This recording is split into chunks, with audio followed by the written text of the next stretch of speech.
நம் முன்னோர்கள் நமக்கு அளித்த கொடை. அந்த மூலிகைகளை கொண்டு நம் நோய்களை எவ்வாறு தவிர்க்க வேண்டும் என்பதை பற்றி நமக்கு விளக்க வருகிறார் டாக்டர் கௌதமன் அவர்கள். நம் விடியலை வா நிகழ்ச்சியின் அடுத்த பகுதியாக வரவிருப்பது பல்லாண்டு வாழ்ந்திட. அன்பான கலைஞர் தொலைக்காட்சி நேயர்களுக்கு என்னுடைய இனிமையான காலை வணக்கங்கள். இன்றைக்கி நம்ம பார்க்கக்கூடிய தாவரத்துடைய பெயர் வெண்ணெய் பழம் அப்படின்னு சொல்லக்கூடிய ஒரு பெரு மரவகை தாவரம்.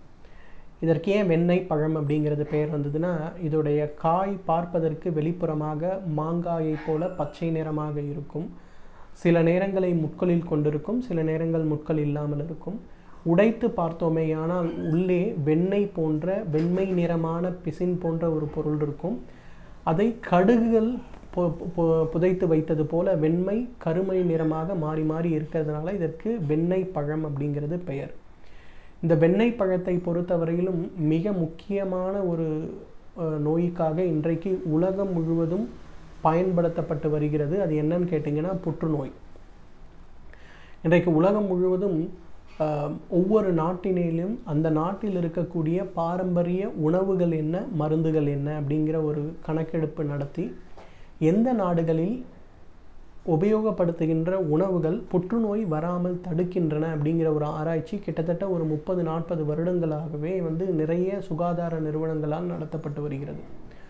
அந்த வகையில் பார்த்திங்கன்னா இந்தோனேஷியா நாட்டில் நடந்த ஒரு ஆராய்ச்சி என்னன்னு கேட்டிங்கன்னா, இந்த வெண்ணெய் பழத்திலிருந்து எடுக்கக்கூடிய அதை உணவாக உட்கொள்ளக்கூடியவர்களுக்கு புற்றுநோய் வருவதற்கான வாய்ப்புகள் இருந்தாலும் கூட அவர்கள் அதிகமான புற்றுநோயால் பாதிக்கப்படவில்லை அப்படிங்கிற ஒரு விஷயம் நிறைய பேரை ஆச்சரியப்பட வைத்திருக்கிறது.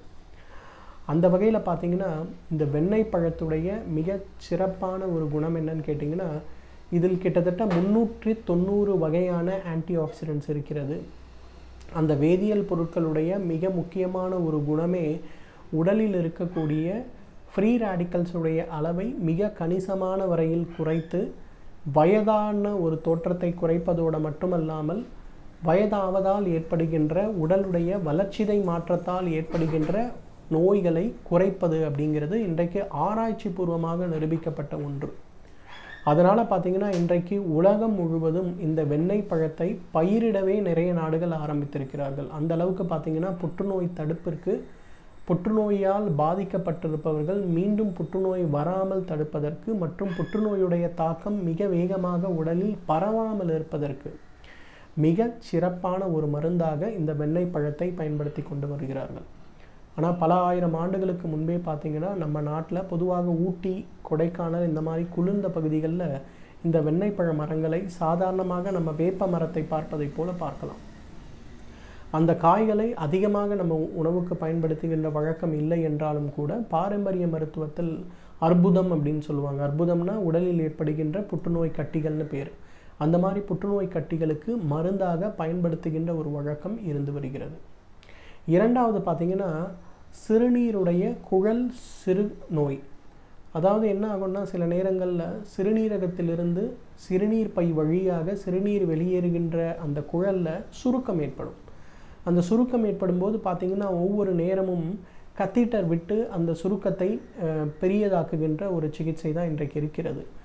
ஆண்களுக்கு அதிகமாக ஏற்படக்கூடிய ஒரு நோய். ஆனால் இன்றைய காலகட்டத்தில் வேலைக்கு போகக்கூடிய பெண்களுக்கு அதிகமாக ஏற்படுத்தி கொண்டு வருகிறது. அந்த மாதிரி இருக்கக்கூடிய யூரினரி ட்ராக்ட் ஸ்ட்ரிங்சர்ஸ்ன்னு சொல்லக்கூடிய அந்த ஒரு பிரச்சனைக்கு சிறப்பான தீர்வளிக்கக்கூடிய ஒரு மருந்து இந்த வெண்ணெய் பழம். வெண்ணெய் பழத்தை அரை பழம் அளவுக்கு வாரத்திற்கு 2 முறை அல்லது 3 முறை சாப்பிடுகின்ற ஒரு வழக்கத்தை வைத்து கொண்டாலே எவ்வளவு நாள்பட்ட யூரினரி ஸ்ட்ரிங்சஸாக இருந்தாலும் அது மிக மிக வேகமாக குறைந்து மறைந்து போவதை நம்ம பார்க்க முடியும். அதுதான் வெண்ணெய் பழத்துடைய மிக மிக முக்கியமான ஒரு குணம். உடலில் இருக்கக்கூடிய அந்த இரத்த குழாய்களில் இருக்கக்கூடிய எலாஸ்டிசிட்டி, உடலில் இருக்கக்கூடிய மற்ற குழாய்களில் இருக்கக்கூடிய எலாஸ்டிசிட்டியை ரொம்ப அழகாக திருப்பி அதை சரி செய்கிறது. அதனால் பார்த்திங்கன்னா இந்த யூரினரி ஸ்ட்ரிங்சஸ் இல்லாமலேயே மறைந்து போவதை நம்ம பார்க்கலாம். மூன்றாவது பார்த்திங்கன்னா இன்றைக்கு பெண்களுக்கு ஏற்படுகின்ற மிக முக்கியமான ஒரு தொந்தரவு வெள்ளைப்படுதல் சம்பந்தப்பட்ட கோளாறுகளை நீக்குவதில் இந்த வெண்ணெய் பழம் ஒரு மிகச்சிறந்த மருந்து. வெண்ணெய் பழத்தை ஒரு அரை பழம் அளவுக்கு எடுத்து வாரத்திற்கு 2 அல்லது 3 முறை தொடர்ந்து சாப்பிட்டு வந்தால் அதிகமாக சூடினால் உடலில் ஏற்படுகின்ற வெள்ளைப்படுதல் சம்பந்தப்பட்ட கோளாறு மறைந்து போகும். அதே போல் அதிகமான சூடினால் உடலில் ஏற்படுகின்ற நீர்த்து போகின்ற ஒரு சூழலும் மறைந்து போகும். நிறைய பெண்களுக்கு பார்த்திங்கன்னா எப்படி வந்து சிறுநீர் போகிறதோ அதே போல் அவர்களுக்கு சதா சர்வகாலம் நீர் கசிந்து கொண்டிருக்கின்ற ஒரு தொந்தரவு இருக்கும். அதெல்லாம் உடல் சூடினால் ஏற்படுகின்ற ஒரு பிரச்சனை. அதற்கு சிறப்பான மருந்து இந்த வெண்ணெய் பழம்தான். 4வது பார்த்திங்கன்னா இன்றைக்கு நிறைய பேருக்கு உடல் பருமன் ஏற்படுகின்ற ஒரு சூழல். அதாவது உணவு கட்டுப்பாடு, உடற்பயிற்சி, ஆரோக்கியமான உணவு பழக்க வழக்கங்கள் எல்லாமே இருந்தாலும் பார்த்திங்கன்னா சிலருக்கெல்லாம் தொப்பை மட்டும் பெரியதாக இருக்கும். அந்த மாதிரி இருப்பவர்கள் உணவுக்கு முன்பு, அதாவது காலை உணவுக்கு, மதிய உணவுக்கு, இரவு உணவுக்கு முன்பு வெண்ணெய் பழத்திலிருந்து எடுக்கக்கூடிய அந்த ஒரு பிசின் போன்று இருக்கக்கூடிய ஒரு இனிப்பாக இருக்கக்கூடிய அந்த ஒரு பகுதியை காலை ஒரு முறை, மதியம் ஒரு முறை, இரவு ஒரு முறை உணவுக்கு முன்பு சாப்பிட்டு உடனே உணவு சாப்பிட வேண்டும். இதை ஒரு பழக்கமாக செய்தால் இது உணவில் இருக்கக்கூடிய கொழுப்பு சம்பந்தப்பட்ட பொருட்களை உடல் சேர்வதிலிருந்து தடுப்பதோடு மட்டுமில்லாமல் அதிக நார்ச்சத்து கொண்டிருக்கின்ற ஒரு பொருளாக இருக்கின்றதுனால உடலில் இருக்கக்கூடிய கொழுப்பு சேருகின்ற விகிதத்தை குறைக்கிறது. அதனால் பார்த்திங்கன்னா உடல் எடை, குறிப்பாக வயிறு வேகமாக குறைவதை நம்ம பார்க்க முடியும். அதே போல் நீரிழிவு நோயாளிகளுக்கும் இந்த வெண்ணெய் பழம் ஒரு மிகச்சிறந்த மருந்து அப்படிங்கிற சமீபத்திய ஆராய்ச்சி ஆச்சரியப்பட வைத்திருக்கிறது. ஏன்னா இந்த வெண்ணெய் பழத்தை தினமும் 50 கிராம் அளவுக்கு சாப்பிட்டு வந்தால் ஒரு இன்சுலின் ஊசி போட்டால் எந்த அளவுக்கு வேகமாக சர்க்கரை நோய் கட்டுக்குள் வருகிறதோ அந்த அளவுக்கு வேகமாக கட்டுக்குள் வருவதற்கான வாய்ப்புகள் இருக்கிறதாக சொல்கிறாங்க. ஏன்னா அந்த வெண்ணெய் பழத்தில் இருக்கக்கூடிய ஒரு குறிப்பிட்ட வகை வேதியியல் நார்ச்சத்து சர்க்கரை, உணவில் இருக்கக்கூடிய சர்க்கரை வேகமாக இரத்தத்தில் கலப்பதை தடுக்கிறது.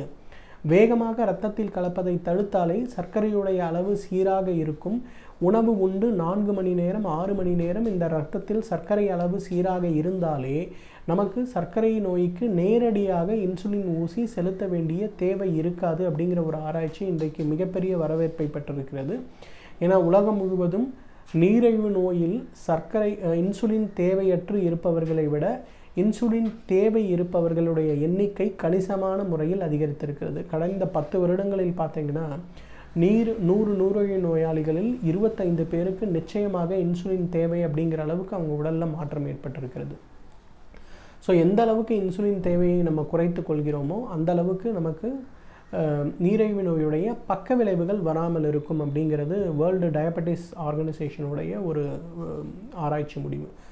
இந்த ஒரு ஆராய்ச்சி முடிவு இன்றைக்கு நிறைய வரவேற்பை பெற்றிருக்கிறது. ஏன்னா பார்த்திங்கன்னா வெண்ணெய் பழம் அப்படிங்கிறது சாதாரண ஒரு பழம். எப்படி நம்ம ஆப்பிள் சாப்பிட்றோமோ, ஆரஞ்சு பழம் சாப்பிடுகிறோமோ, எப்படி வாழைப்பழத்தை உட்கொள்கிறோமோ அதே போல் நிறைய நாடுகளில் பார்த்திங்கன்னா ரொம்ப சாதாரணமாக கொய்யாக்காய் கிடைப்பது போல் நமக்கு கிடைக்கின்ற ஒரு பழமாக இருக்கிறது. இந்த பழத்தை உணவில் சேர்த்து கொள்ளலாம். ஏன்னா இதில் வந்து இனிப்பு சுவை இருந்தாலும் கூட இது சர்க்கரை நோயை நேரடியாக அதிகப்படுத்தாது. அந்தளவுக்கு பார்த்திங்கன்னா இனிப்பாக குழந்தைகள் கூட விரும்பி சாப்பிடுகின்ற ஒரு பழம் இந்த வெண்ணெய் பழம். எனவே நேயர்களே, வெண்ணெய் பழத்தை பொறுத்தவரையிலும் இது இயற்கை நமக்கு கொடுத்திருக்கின்ற மிகச்சிறந்த உணவு. இதை வந்து ஒரு குழந்தை முதல் பெரியவர்கள் வரை நாம் யார் வேணாலும் சாப்பிடலாம். அந்த மாதிரி வெண்ணெய் பழத்தை வாரம் ஒரு முறையேனும் உணவில் சாப்பிடுகின்ற ஒரு வழக்கத்தை நாம் வைத்து கொண்டோமேயானால் நம்மாலும் பல்லாண்டு காலம் ஆரோக்கியமாக வாழ்ந்திட முடியும்.